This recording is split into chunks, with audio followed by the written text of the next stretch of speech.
શ્રી ગણેશાય નમઃ. નારદ બોલ્યા, હે તાત, ગણપતિનો સર્વોત્તમ જન્મ તથા અતુલ પરાક્રમોથી શોભતું દિવ્ય ચરિત્ર મેં પ્રેમપૂર્વક સાંભળ્યું.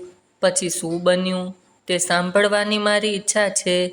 કેમ કે શિવ પાર્વતીનો ઉજ્જવળ યશ સર્વને આનંદ આપનાર છે. બ્રહ્માએ કહ્યું, મુનિશ્રેષ્ઠ, આ તમને સારું સૂઝ્યું છે. હવે હું તમને જે ચરિત્ર કહું છું. શિવ પાર્વતીના બંને પુત્ર કાર્તિકેય સ્વામી અને ગણપતિ એવી બાળલીલા કરતા કે જે જોઈને બંને આનંદિત થઈ જતા હતા. લાલન પાલનથી ઉછરેલા બંને પુત્ર જોત જોતમાં વિવાહ યોગ્ય ઉંમરના થઈ ગયા.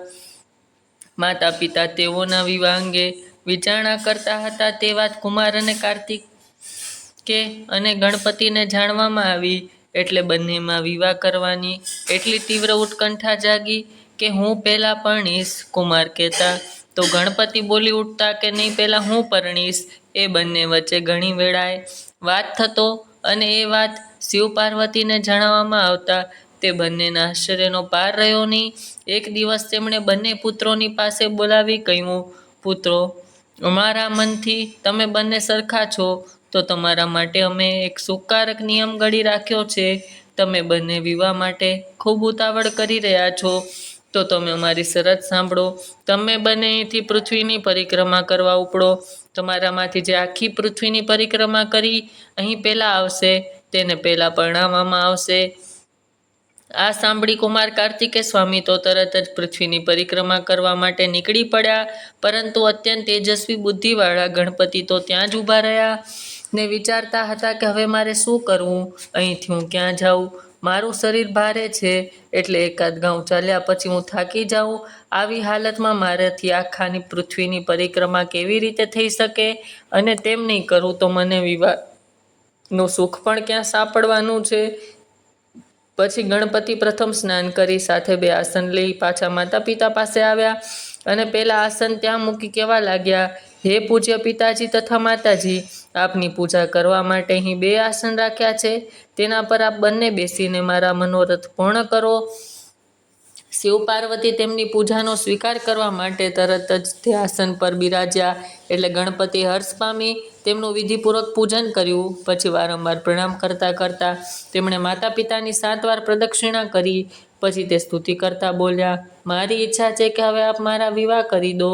ગણપતિ નામ કહેતા સાંભળી શિવ પાર્વતી એકદમ બોલી ઉઠ્યા, બેટા, તને પહેલા સમજણ તો પાડી છે, છતાં આવી વાત કેમ કરે છે? તું પહેલા આખી પૃથ્વીની પરિક્રમા કરી આવ. કુમાર તો ક્યારના નીકળી પડ્યા છે. તું પણ જઈને એમના પહેલો પાછો આવી જા, તો જરૂર તારા વિવાહ પહેલા થાય. ગણપતિ તો બુદ્ધિમાન અને નિયમપરાયણ હતા. તેથી માતા પિતા આવી વાત સાંભળી રોષે ભરાઈ કહેવા લાગ્યા, હે માતાજી તથા પિતાજી, આપ બંને ધર્મરૂપ સર્વશ્રેષ્ઠ અને મહાબુદ્ધિશાળી છો, તો હું કહું છું તે ધર્મથી સાંભળો. મેં એકવાર નહીં પણ 7 વાર પૃથ્વીની પરિક્રમા કરી છે. તેમ છતાં તમે આવી વાત કેમ કરો છો? શિવ સિવા તો લીલાઓ કરવામાં ચતુર હતા. એટલે તેઓ લૌકિક ગતિના આશ્ચર્ય લઈ ગણપતિને કહેવા લાગ્યા, પુત્ર ગણેશ, પૃથ્વીની પરિક્રમા કોને કહેવાય તે ખબર છે? તે સમુદ્ર સુધી વિસ્તૃત મોટા મોટા વનોવાળા અને 7 દ્વીપોવાળા વિશાળ પૃથ્વીની પરિક્રમા ક્યારે કરી તે તો કહે. ગણપતિએ વિનયથી કહ્યું, મેં મારી બુદ્ધિથી આપ બંને પૂજ્ય શિવ પાર્વતીનું પૂજન કરી 7 વાર પ્રદક્ષિણા કરી છે. એટલે મારા સમુદ્ર સુધીની પ્રથમની પ્રદક્ષિણા પૂરી થઈ છે. વેદો અને શાસ્ત્રમાં કહ્યું છે કે જે પુત્ર પોતાની માતા પિતાની ભક્તિપૂર્વક પૂજા કરી તેમની પ્રદક્ષિણા કરે છે એને પૃથ્વીની પરિક્રમા કર્યા બરાબરનું ફળ મળે. પુત્રીને માટે તો માતા પિતાનું ચરણ કમળ તીર્થરૂપ છે. પુત્ર માટે પણ તેમજ. આપ બંને ધર્મરૂપ છો, માટે સારી રીતે વિચારી તમારો નિર્ણય કહો. ગણપતિના આવા બુદ્ધિભર્યા વચનો સાંભળી શિવ પાર્વતી આશ્ચર્ય સાથે હર્ષ થયો. પછી તેઓ ગણપતિની પ્રશંસા કરતા બોલ્યા, બેટા, તારું આત્મબળ ઘણું જ મજબૂત છે. તેથી તને આવી નિર્મળ બુદ્ધિ ઉત્પન્ન થઈ છે. તારું કહેવું સત્ય છે. જેની પાસે બુદ્ધિ છે તે જ બળવાન છે.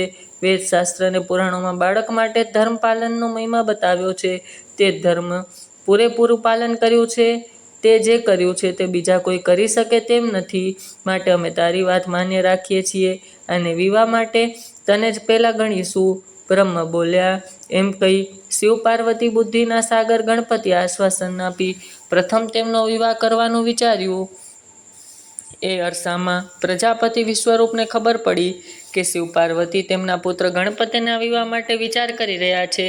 તે જાણી તેને અત્યંત હર્ષ થયો, કારણ કે એને દિવ્યાંગના જેવી રૂપાળી બે મોટી કન્યાઓ હતી. તેમના નામ સિદ્ધિ અને રિદ્ધિ હતા. વિશ્વરૂપ પ્રજાપતિએ પછી શિવ પાર્વતીને મળી એ કન્યાઓ સાથે હર્ષપૂર્વક ગણપતિનો વિવાહ કર્યો. આ શુભ પ્રસંગે સર્વદેવો પ્રસન્ન થઈ વિવાહ ઉત્સવમાં ભાગ લેવા પધાર્યા.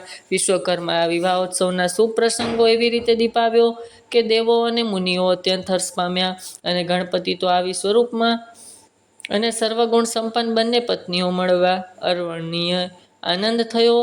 એટલે કાળે તે મહાત્મા ગણેશને તે બંને સ્ત્રીઓમાં બે દિવ્ય પુત્ર જન્મ્યા. તેમાં ગણેશની પત્ની સિદ્ધિથી ક્ષેત્ર નામ અને સિદ્ધિ લાભ નામે અતિ સુંદર પુત્રો જન્મ્યા. ગણપતિ તો પરણી બંને સ્ત્રીઓ સાથે આમંત્રિતથી સુખ ભોગવી રહ્યા હતા.